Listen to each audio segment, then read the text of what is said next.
हम लोग लकड़ी की खड़ाऊ पहनते हैं। कई बार किसी भक्त के यहाँ जाते हैं तो बैठ जाता है जबरदस्ती, महाराज थोड़ा तेल लगा दें पैरों में, थक गए होंगे।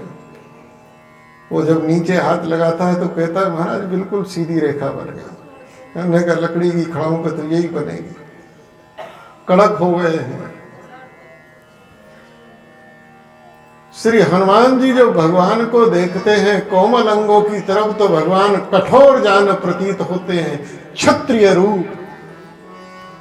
और जब नीचे देखते हैं, चरणों की ओर देखते हैं तो कहते हैं कठिन भूमि कोमल पदगामी, कठिन भूमि कोमल कठिन भूमि कोमल पदगामी, कठिन भूमि कोमल पदगामी, कवन हेतु विचरू वन स्वामी, कवन हेतु विचरू वन स्वामी। भगवान के चरण बड़े कोमल। ये देखने की दृष्टि है, जैसी दृष्टि वैसी ही सृष्टि बन जाएगी। और देखने की दृष्टि कहां से आती है? अपने अंदर से। जैसी वृत्ति होगी जीव की वैसी ही दृष्टि हो जाएगी। जो अंदर से जैसा है उसको दूसरा भी वैसा ही दिखाई देता है। भाई क्यों दिखाई देता है? क्योंकि जब दूसरे को देखता है तो कोई और नहीं दिखाई देता, खुद ही दिखाई देता है। किसी की आंखों में झांको तो आंखों में कौन दिखाई देगा? जब तुम किसी के नेत्रों में, आंखों में देखोगे तो कौन दिखाई देगा तुमको? वो दिखाई देगा कि तुम खुद दिखाई दोगे? जो कहता है कि दूसरा खराब है, इसका मतलब वो खराब नहीं है, ये खराब है। जो कहता है दूसरा बहुत अच्छा है, तो वो अच्छा हो या ना हो लेकिन ये अच्छा है। तुम्हारे अंदर जो है वही तो निकलेगा, वही निकलेगा। इसलिए कहा कि दूसरे को झांक कर जब देखो तो उसमें अपना प्रतिबिंब दिखाई देता है। खुद को सोचना चाहिए कि ये वो नहीं है, ये मैं हूं।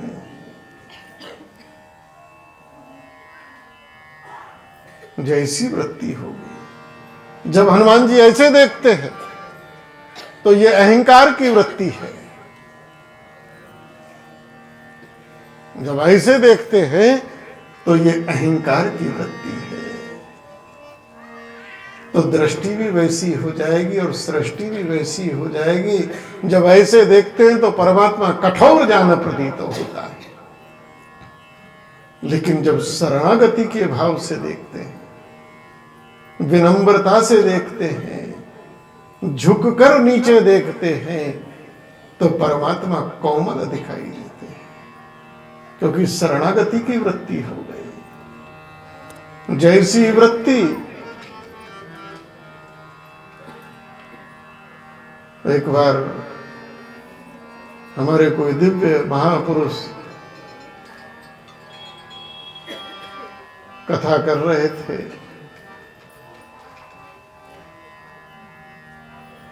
और उन्होंने कथा में सुनाया कि जब श्री हनुमान जी महाराज लंका गए, अशोक वाटिका में पहुंचे, सीता जी से मिले।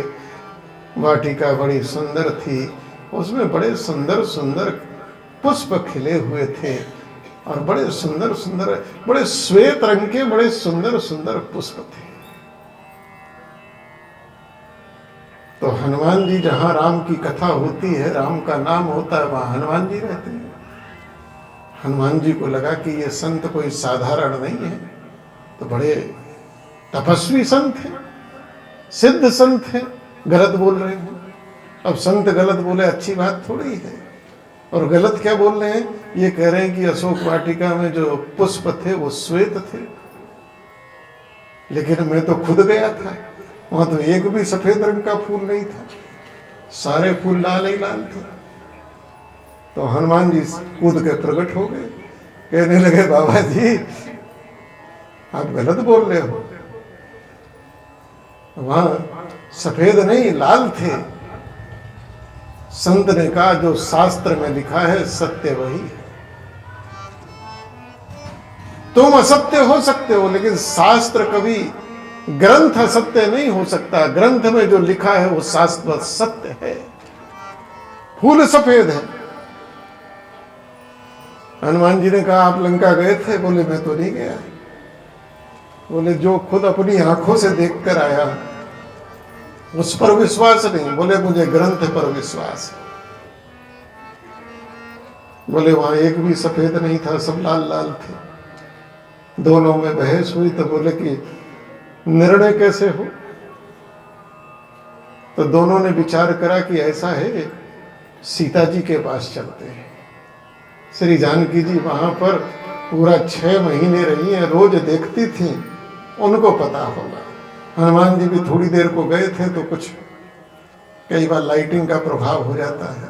आजकल देखो ना शादी बारात में पता लगा नीले रंग की साड़ी है, लाइट ऐसी जली वो लाल दिखाई दे रही है। तो दोनों जो है जानकी जी के पास गए और जानकी जी से कहा कि हमारा फैसला कर दो, आप तो 6 महीने थी, वहां फूल सफेद थे कि लाल थे?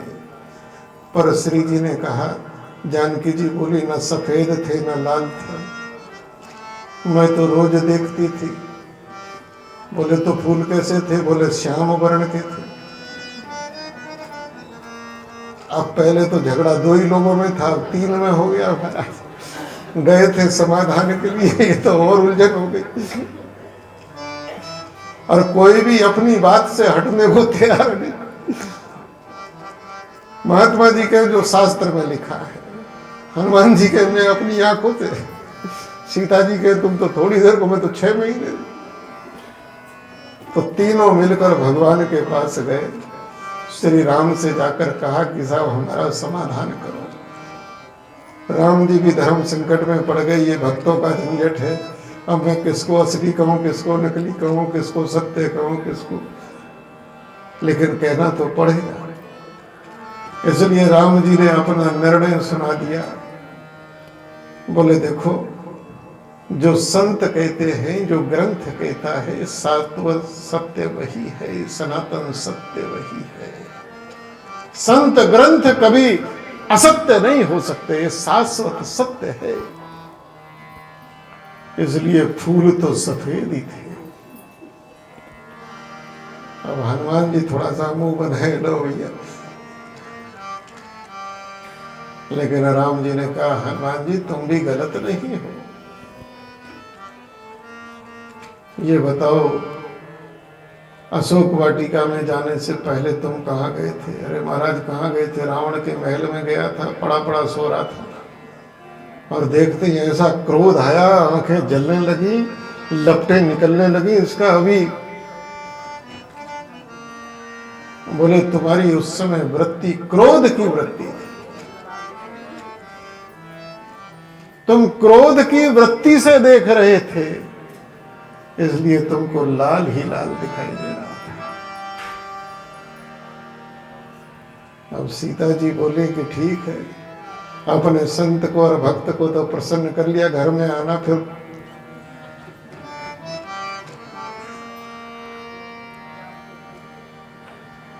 असली फैसला तो घर में होगा।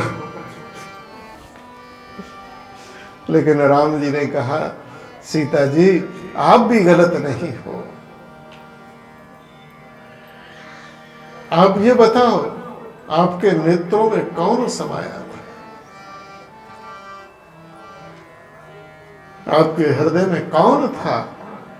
बोले प्रभु, धनुष बाण लेकर उस माया मृग के पीछे जब आप गए, वो अंतिम छवि मैंने आपकी देखी। बस वही मेरे नेत्र और हृदय में समाई थी। निज पद नयन दिए, मन राम पद कमल लिए। हृदय में राम है। बोले मैं कैसा हूं? बोले नीलांबुज श्यामल कोमल। तुम्हारी अंतः वृत्ति राम में, इसलिए तुमको सारा संसार श्याममय दिखाई दे रहा है। जैसी वृत्ति जिसकी होती है।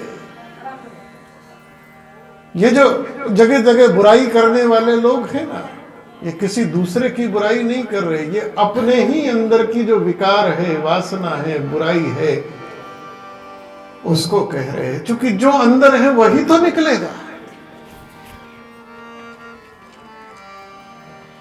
जो जैसा है वैसा ही तो। जब हम अहंकार की वृत्ति से देखते हैं तो परमात्मा कठोर हो जाते हैं, लेकिन वहीं जब शरणागति के भाव से देखा तो 13 वर्ष जंगल में नंगे पैर चलने वाला वो चरण भी कोमल दिखाई दे रहे हैं। कोमल पद कठिन भूमि, कोमल पद कठिन भूमि, कोमल पदगामी, कठिन भूमि, कोमल पदगामी, कवन हेतु विचरहु बन स्वामी, कवन हेतु विचरहु बन स्वामी। गौतम गौर शरीरा तुम श्यामल, गौर शरीरा छत्री रूप फिरौं बन बीरा, छत्री रूप फिरौं बन बीरा, को तुम श्यामल गौर शरीरा।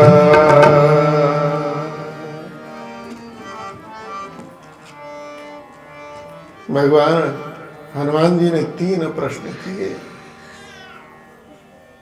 आगे चलकर 3 प्रश्न श्री हनुमान जी महाराज भगवान के सन्मुख करते हैं। जग कारण तारण भव भंजन धरणी भार, कि तुम अखिल भुवनपति लीन मनुज अवतार।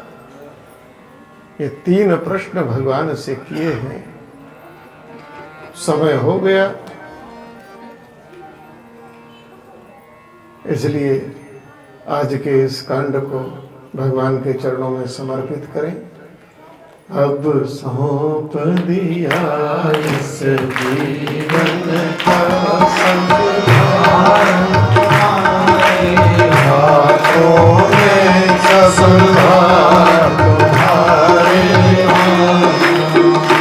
है, जीत तुम्हारे हाथों में और हाथ तुम्हारे हाथों में और हाथ तुम्हारे मेरा निश्चय बस एक यही, एक बार तुम्हें जाऊं मैं, एक बार तुम्हें पा जाऊं, हर क्षण कर दूं दुनिया भर का सब प्यार तुम्हारे दिलों में, सब प्यार तुम्हारे चरणों। जो जग रहूं तो ऐसे रहूं, जो जल में कमल का फूल रहे, जो जल में कमल का फूल रहे, तेरे सब गुण दोष समर्पित हूँ भगवान तुम्हारे चरणों में श्री राम तुम्हारे चरणों में यदि मानव का मुझे जन्म मिले तब चरणों में पुजारी बनो तो तब चरणों का पुजारी बनो इस दो जग की जगत का उतार तुम्हारे हाथों में उतार तुम्हारे हाथों में जब जब संसार का कैदी बनो इस काम भाव से कर्म करो इस काम भाव से कर्म करो फिर अंत समय में प्राण तजो भगवान तुम्हारे चरणों में भगवान तुम्हारे चरणों में तुझ में बस वेद यही मैं नर हूँ तुम नारायण हो मैं नर हूँ तुम नारायण हो मैं हूँ संसार के हाथों में संसार तुम्हारे हाथों में संसार तुम्हारे हाथों में अब सौंप दिया इस जीवन का सब भार तुम्हारे हाथों में सब भार तुम्हारे